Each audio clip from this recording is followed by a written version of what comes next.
14। तो रीड करें सबसे पहले पूरा एग्जाम्पल स्टेप बाय स्टेप और फिर उसको हम कैलकुलेट करेंगे। थोड़ा लेंथी एग्जाम्पल है पर है बहुत ही सिंपल। देखो क्या है,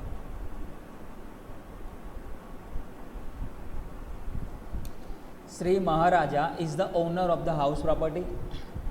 The annual value of the house as per the municipal record, that is 2,60,000.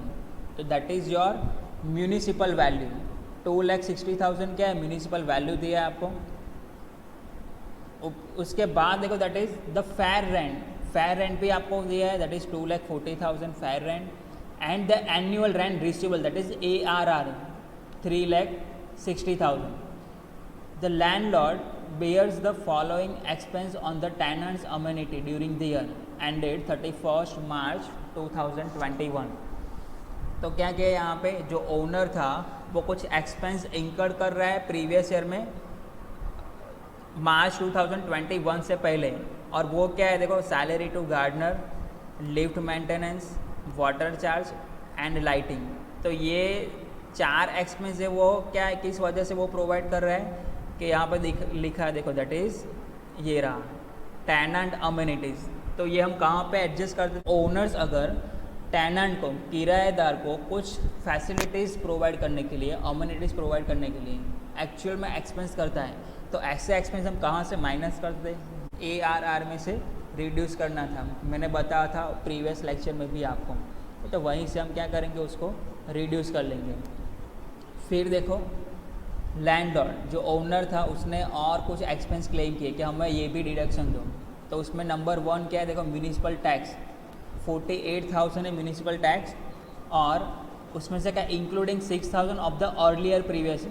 तो म्यूनिसिपल टैक्स देखो क्या लिखा है यहाँ पे, पेड लिखा है। अब कुछ इन्फॉर्मेशन नहीं दी है कि municipal tax paid by owner या municipal tax paid by tenant, तो वी विल एज्यूम ईयर कि म्यूनिसिपल टैक्स पेड 48,000 दिया है, और उसमें क्या है 6,000 अर्लियर प्रीवियस ईयर, मतलब 2020-21 के भी आगे का कोई प्रीवियस ईयर का बाकी था जो ड्यूरिंग ईयर पेड हुआ है, तो 48,000 वो माइनस कर सकते हैं हम। फिर ग्राउंड रेंट है देखो यहाँ पे, तो ग्राउंड रेंट के लिए ऑलरेडी आपको कौन सा डिडक्शन दे दिया जाता है, दैट इज स्टैंडर्ड डिडक्शन। तो यहाँ पे मैं लिख रहा हूँ SD। Interest on mortgage loan ₹1,13,000, तो लोन पे इंटरेस्ट पे कर रहे हो 1,13,000 टोटल, पर वो किसका होना चाहिए, हाउस प्रॉपर्टी को परचेस करने के लिए वो लोन होना चाहिए, या फिर हाउस प्रॉपर्टी को कंस्ट्रक्ट करवाने के लिए वो लोन होना चाहिए, और उस पर जो इंटरेस्ट पे कर रहे हो वो अंडर सेक्शन 24B में डिडक्शन मिलता है। तो यहाँ पे अगर यहाँ तक पढ़ जाए तो देखो इन्फॉर्मेशन में कुछ स्पेसिफाई नहीं है कि interest on mortgage loan 1,13,000 loan पे आप 1,13,000 इंटरेस्ट पे कर रहे हो, पर डिटेल में देखो यहाँ पे इन्फॉर्मेशन दी है कि of which 76,400 in respect of loan taken for repair purpose. तो देखो रिपेयर पर्पस के लिए आप लोन ले रहे हो हाउस प्रॉपर्टी, और उस लोन पे इंटरेस्ट पे करो, तो that is your valid deduction, और वो 24B में जाएगा। पर रिमेनिंग देखो 1,13,000 में से 76,400 इंटरेस्ट जो था लोन का, वो किसका था, हाउस प्रॉपर्टी को रिपेयर करवाने के लिए, तो दैट इज़ वैलिड एक्सपेंस। पर उसके बाद देखो क्या, balance in respect of loan taken for marriage of his daughter राजकुमारी।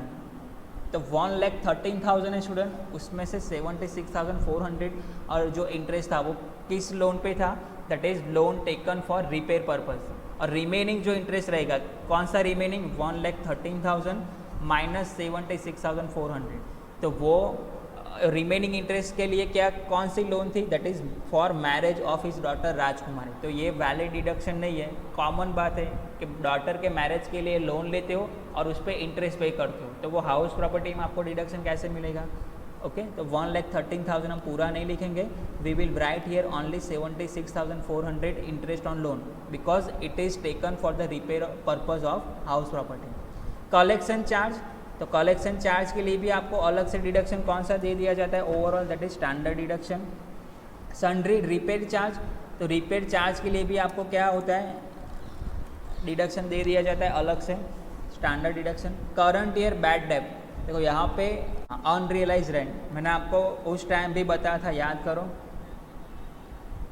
कि करंट ईयर बैड डेब्ट और इरिकवरेबल अप्रूव, तो क्या लिखा देखो, इरिकवरेबल रेंट भी बोल सकते हो, फिर बैड डेप भी बोल सकते हो, अनरियलाइज रेंट भी बोल सकते हो, rent which is not realise during previous year वो भी बोल सकते हो। तो that is your unrealise rent. और अनरियलाइज रेंट का हम एडजस्टमेंट कहाँ पे करते हैं, ARR में से हम माइनस करते हैं स्टूडेंट। ओके, तो ये भी हम देखेंगे। तो कैलकुलेट करते 1 बाय 1। देखो यहाँ पे 3 वैल्यू प्रोवाइडेड है यहाँ पे, that is municipal value provided है, फेयर रेंट प्रोवाइडेड है और ARR प्रोवाइडेड है। और ARR में हमें क्या करना है, अनरियलाइज रेंट का जो एडजस्टमेंट है वो भी सॉल्व करना है। तो अभी हम क्या करेंगे, सारे स्टेप फॉलो करेंगे GAV कैलकुलेट करने के लिए। तो देखो यहाँ पे 1 बाय 1 कैलकुलेट करते हैं। स्टेप नंबर 1 यहीं से कंटिन्यू कर रहे हैं।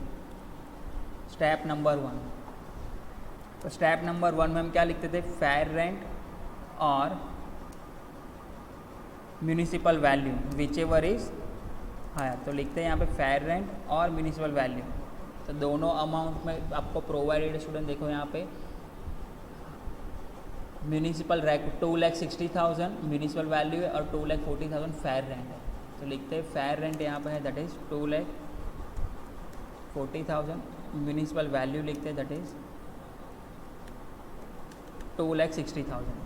फिर एक्सपेक्टेड रेंट 1 कैलकुलेट करते थे इसके बेस पे, एक्सपेक्टेड रेंट 1। तो whichever is higher consider करते थे। तो एक्सपेक्टेड रेंट 1 का आंसर रहेगा 2,60,000। फिर स्टेप नंबर 2, स्टेप नंबर 2 उसमें क्या करते थे हम, expected rent 1 that is answer of step number 1 2,60,000 वेट। और इसके कंपैरिजन हम करते थे स्टैंडर्ड रेंट के साथ। तो स्टैंडर्ड रेंट, अब एग्जांपल में देखो स्टूडेंट, स्टैंडर्ड रेंट तो प्रोवाइडेड नहीं है, तो स्टैंडर्ड रेंट में क्या लिख देना है हमें, that is not available, NA not available. तो इसका आंसर आएगा एक्सपेक्टेड रेंट 2, और उसको हम कंसिडर करते हैं विच एवर इज लोअर।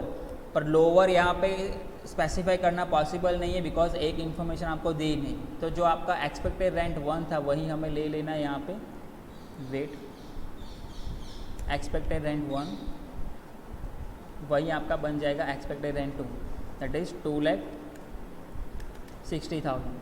फिर स्टेप नंबर 3 उसमें लिखते थे हम expected rent 2 that is 2,60,000 and यहाँ पे लिखते थे हम, देखो that is actual rent receivable. और एक्चुअल रेंट रिसीवेबल ये कौन सा लिखते थे, after unrealise rent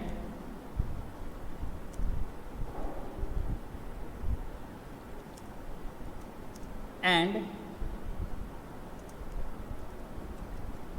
amenities provided to, या लिख सकते हो आप एक्सपेंस फॉर, पूरा डिटेल लिखते ताकि याद रहे, expense for amenities provided to tenant. तो ये दोनों माइनस करने के बाद जो ARR आएगा उसके कंपैरिजन आप एक्सपेक्टेड रेंट 2 के साथ करोगे। तो एक्चुअल रेंट रिसीवेबल तो देखो आपको डायरेक्टली यहाँ पे गिवन है टोटल अमाउंट दैट इज 3,60,000। तो वो लिखते हैं यहाँ पे सबसे पहले देखो ब्रैकेट में दैट इज 3,60,000 माइनस, सबसे पहले अनरियलाइज रेंट माइनस करते देखो, और वो भी अप्रूव्ड लिख के दिया था आपको। लास्ट वाला अमाउंट देखो current year bad debt irrecoverable approved लिखा है 72,000, तो वो माइनस करते देखो यहाँ से 72,000 माइनस अगर ओनर या असेसी टेनेंट को कोई अमेनिटीज एक्स्ट्रा फैसिलिटीज प्रोवाइड करने के लिए एक्सपेंस करता है प्रीवियस ईयर 2020-21 में, तो वो भी उनको माइनस मिलता है। तो देखो टोटल कितना होगा, ऊपर देखो 1 2 3 4 दैट इज 9,000 10,000 3,000 एंड 18,000। तो टोटल करो स्टूडेंट उसका कितना होगा वहाँ पे देखो that is 9,000 plus 10,000 plus 3,000 plus 18,000, तो 40,000 भी यहाँ पे हम माइनस करेंगे। और उसके बाद जो ARR आएगा वो हम यहाँ पे लिखेंगे। तो माइनस करेंगे अगर हम यहाँ पे देखो 3,60,000 माइनस 72,000 माइनस 40,000, तो आंसर आपका आएगा 2,48,000। देखो यहाँ पे मैं लिख रहा हूँ 2,48,000। अब विच एवर इज लोअर वो आपका क्या बन जाएगा, GAV, दैट इज दोनों हायर। तो हायर अमाउंट कंसिडर करोगे तो यहाँ पे आंसर आएगा आपका दैट इज 2,60,000। हमने क्या GAV कैलकुलेट किया, GAV कैलकुलेट। अभी क्या करेंगे, माइनस हम क्या करते हैं GAV में से, that is municipal tax.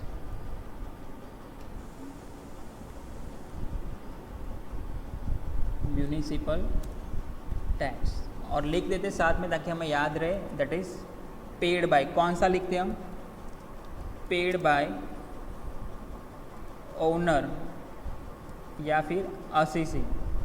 Actual में पेड किया होना चाहिए और वो भी कौन सा पेड होना चाहिए, ओनर या असीसी।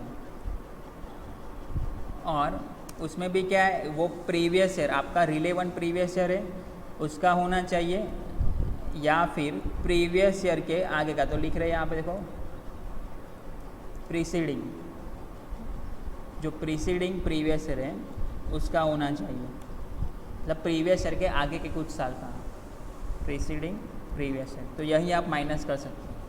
तो एग्जांपल में देखो वंस अगेन, म्यूनिसिपल टैक्स 48,000। तो म्यूनिसिपल टैक्स की इंफॉर्मेशन दी है आपको। Municipal tax paid ₹48,000 including 6,000 of earlier previous year. तो अभी मैंने आपको बताया कि earlier previous year, relevant previous year 2020-21 या उसके आगे के कोई भी ईयर का हो, तो वो सारा जितना भी आप पे करते हो ड्यूरिंग रिलेवेंट प्रीवियस ईयर वो सारा डिडक्शन कर सकते हो आप। तो 48,000 में से ऐसा नहीं कि सर ये तो प्रीवियस ईयर के भी आगे का साल का है तो वो माइनस नहीं करना है।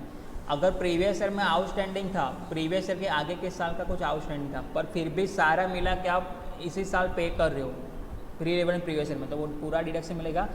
अब टैक्स पेड बाय, देखो यहाँ पे ना तो ओनर या असीसी लिखा है और ना तो टेनेंट लिखा है। तो हम जब क्वेश्चन साइलेंट रहे रिगार्डिंग सर्टेन थिंग तो हमें एज्यूम करना है पॉजिटिव थिंग। तो हम क्या करेंगे यहाँ पे municipal tax paid 48,000 by tenant तो नहीं दिया है, देन वी कैन एज्यूम के municipal tax paid by owner. तो यहाँ पे लिखेंगे हम दैट इज़ 48,000 और उसमें से हम NAV कैलकुलेट करेंगे तो आंसर आएगा 2,12,000। तो ये आपका आया यहाँ पे दैट इज़ GAV में से म्यूनिसिपल टैक्स माइनस किया तो यहाँ पे कैलकुलेट हुआ नेट एनुअल वैल्यू 2,12,000। फिर उसमें से एज यूजुअल 2 डिडक्शन मिलते हैं तो लिखते हैं यहाँ पे दैट इज़ डिडक्शंस। 2 डिडक्शन है। Number 1 that is under section 24A और वो डिडक्शन मिलता है दैट इज़ 30% ऑफ NAV। तो ये डिडक्शन क्यों दिया जाता है, देखो ये सारा एक्सपेंस के लिए यहाँ पे मैंने लिखा है स्टैंडर्ड रेंट, देखो सॉरी स्टैंडर्ड डिडक्शन SD। तो ग्राउंड रेंट के लिए 30% ऑफ NAV है तो वो अलग से माइनस नहीं करना है। कलेक्शन एक्सपेंस 24,000 वो भी स्टैंडर्ड डिडक्शन में कवर हो जाएगा। सन्ड्री रिपेड चार्ज वो भी स्टैंडर्ड डिडक्शन में कवर हो जाएंगे। तो ये 3 एक्सपेंस फिर आपको अलग से माइनस नहीं करने, क्यों, बिकॉज ये तीनों एक्सपेंस चाहे आपने किए होते या ना भी किए होते आपको 30% ऑफ NAV स्टैंडर्ड डिडक्शन मिलता ही है। तो ये तीनों उसमें कवर हो जाएंगे तो फिर अलग से आप उसको माइनस नहीं कर सकते। तो देखो 30% ऑफ NAV तो कैसे कैलकुलेट होगा, तो 2,12,000 मल्टीप्लाई बाई 30%, तो 0.30 लिख सकते हैं हम, इज इक्वल टू। तो देखो कि कैसे कैलकुलेट करो वहाँ पे 2,12,000 मल्टीप्लाई बाई 30%, तो आंसर आएगा थोड़ा आपका 63,300 63,600 और यहाँ पे लिखेंगे इनर कॉलम में 63,600। फिर दूसरा देखो number 2 that is under section 24B और ये कब मिलता है, जब जो हाउस प्रॉपर्टी का टैक्सेबल इनकम आप कैलकुलेट कर रहे हो वो हाउस प्रॉपर्टी आइदर ओनर ने परचेस की होगी या फिर कंस्ट्रक्ट करवाया होगा। अब वो परचेस करने के लिए या कंस्ट्रक्ट करवाने के लिए क्या चाहिए, पैसे चाहिए। पैसे ओनर के पास इनफ नहीं थे, कैश नहीं था, तो उसने क्या किया, बैंक में जाके लोन लिया। अब वो वाली लोन पे अगर वो इंटरेस्ट पे कर रहा है तो वो एक वैलिड डिडक्शन है और वो अंडर सेक्शन 24B में भी है। तो ऐसी कोई इन्फॉर्मेशन दी है, देखो एग्जांपल में नंबर 3 वाली इन्फॉर्मेशन तो वो ऑलरेडी मैं एक्सप्लेन कर चुका हूँ, फिर भी देखो एक बार डिस्कस कर लेते हैं क्या है।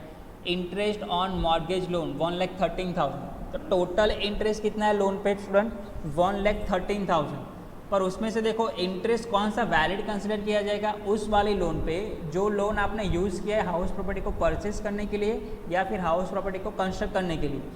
तो इसमें देखो 76,400 वाला इंटरेस्ट है, वो किस वजह से, that is for the repair purpose.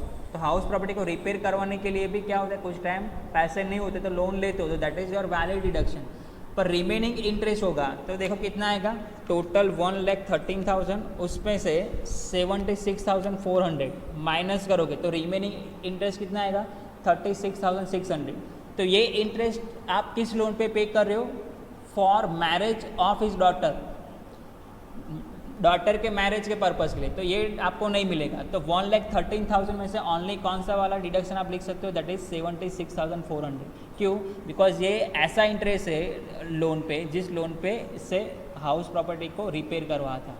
तो यहाँ पे लिखेंगे under section 24B, interest on loan taken for repair purpose only. तो आंसर था वहाँ पे देखो डायरेक्टली गिवन था 76,400, तो लिखते हैं 76,400।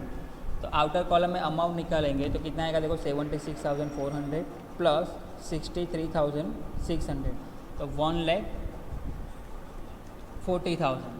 फिर NAV में से ये दोनों रिडक्शन माइनस करो, दैट इज़ 2,12,000 माइनस 1,40,000, तो आंसर आएगा आपका दैट इज़ 72,000। और यही 72,000 के सामने लिखेंगे टैक्सेबल